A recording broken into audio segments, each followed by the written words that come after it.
Assalamualaikum warahmatullahi wabarakatuh. Selamat pagi anak-anak kelas 4. Semoga kalian sehat semua. Sekarang Bapak ingin memberikan materi yang keempat, yaitu tentang bersih ya. Bersih itu sehat ya. Sebelum belajar kita memulai dengan baca doa. Belajar dulu. Bismillahirrahmanirrahim. Rabbi zidni ilman warzuqni fahman. Kalian boleh buka bukunya itu di halaman 35 ya. Boleh dibuka dulu bukunya. Nah, di sini Bapak akan menjelaskan tentang bersih ya. Bersih dan suci ya. Ada bersih, ada suci, ada hadas, ada najis ya. Pertama, kita harus paham bersih. Bersih itu apa? Bersih adalah bebas dari kotoran ya. Kalian bisa dibilang bersih kalau kalian itu bebas dari kotoran, tidak ada yang kotor ya. Kalau kalian suci, suci itu bebas dari najis ya. Kalau najis itu seperti misalnya kalian terkena air liur anjing ya, terus kena kotoran ya, itu najis ya. Kalau suci berarti bebas dari najis, bersih bebas dari kotoran. Nah, dari bersih dan suci itu ya terbagi menjadi dua ya. Bersih dari hadas dan bersih dari najis. Nah, hadas terbagi menjadi dua, hadas kecil dan hadas besar. Nah, hadas besar ya untuk laki-laki itu mimpi basah, dan kalau hadas untuk hadas besar untuk wanita itu haid ya, datang bulan ya. Terus kalau hadas kecil itu buang air ya, terus buang angin ya. Hadas kecil itu yang membatalkan wudhu. Yang membatalkan wudhu itu disebut hadas kecil. Untuk menghilangkan hadas besar ya, seperti tadi laki-laki mimpi basah dan perempuan itu haid, itu harus mandi ya. Itu harus mandi. Kalau tidak ada air itu ya tayamum ya. Untuk mungkin kalau sekarang air banyak ya, jadi harus mandi. Kalau untuk menghilangkan hadas kecil itu cukup dengan berwudu. Dengan berwudu itu sudah menghilangkan hadas kecil. Nah, itu tentang hadas. Nah, sekarang kita membahas najis. Najis itu ada tiga. Najis ringan ya, najis sedang, najis berat. Najis ringan itu najis kalau contohnya kita terkena air kencing bayi yang umurnya di bawah 2 tahun. Nah, itu cara membersihkannya cukup dengan dicipratkan air saja, itu sudah dikatakan itu najisnya hilang ya. Kalau najis sedang ya, najis sedang itu contohnya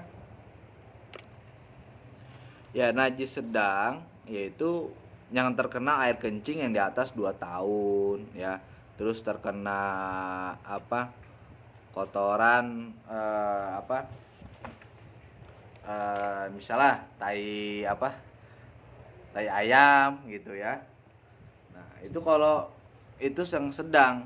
Kalau yang sedang itu ya cukup dibersihkan dengan air yang mengalir ya. Kalian harus bersihkan dengan air yang mengalir ya, dicuci. Kalau sekarang mungkin ada sabun ya.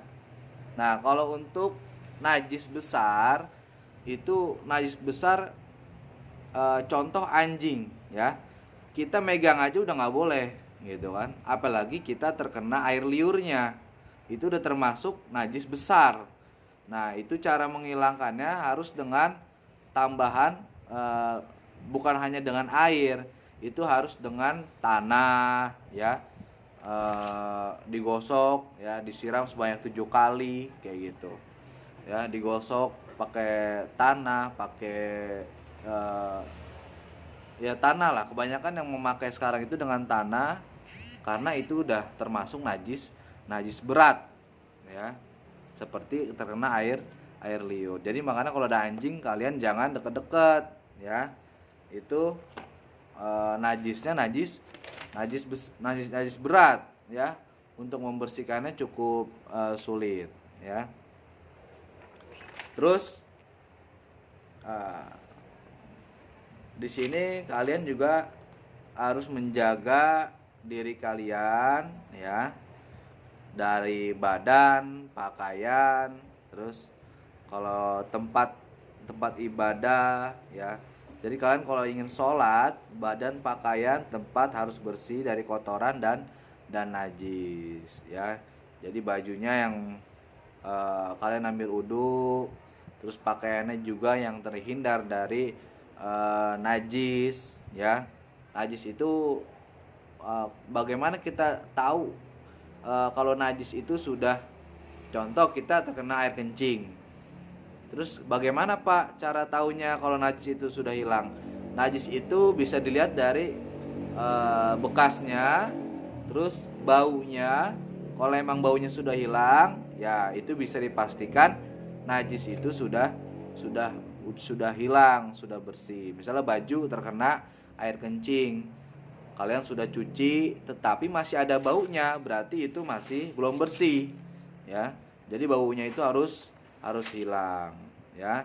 Jadi kalian harus memperhatikan terutama untuk sholat, pakaiannya terkena najis atau tidak. Terus diri kalian juga rajin-rajin gunting kuku ya, takut nanti banyak najis yang nempel di kuku ya. Mandi yang bersih ya. Terus cara membersihkan ya yang biasa kalian lakukan itu di sini ada namanya ya, di sini cara membersihkan najis yaitu dengan air mutlak. Air mutlak itu ya, nah ini air mutlak adalah air yang belum tersentuh oleh apapun. Jadi air itu langsung dari keran ya, dari keran langsung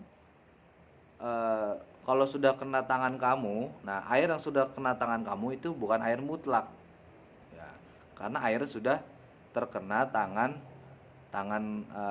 kamu nih, tangan manusia. Nah, air mutlak itu air yang benar-benar belum terkena campur apapun gitu. Jadi air benar-benar dari sumur ya. Air hujan, kalau air hujan kan dari atas ya, itu kan belum terkena apapun ya, itu air mutlak, air sumur ya. Itu dikucurkan ke najisnya ya. Terus yang sering nih ya, kalian itu buang air kecil terus cebok ya, atau buang air besar ya, itu disebut istinja. Jadi istinja itu adalah salah satu cara membersihkan najis yang sering kita lakukan. Istinja ya, istinja itu salah satu cara membersihkan najis yang sering kita lakukan. Contohnya apa? Itu seperti buang air kecil, buang air besar ya. Kalian cukup menyiramnya gitu kan dengan air sampai bersih, sudah cukup.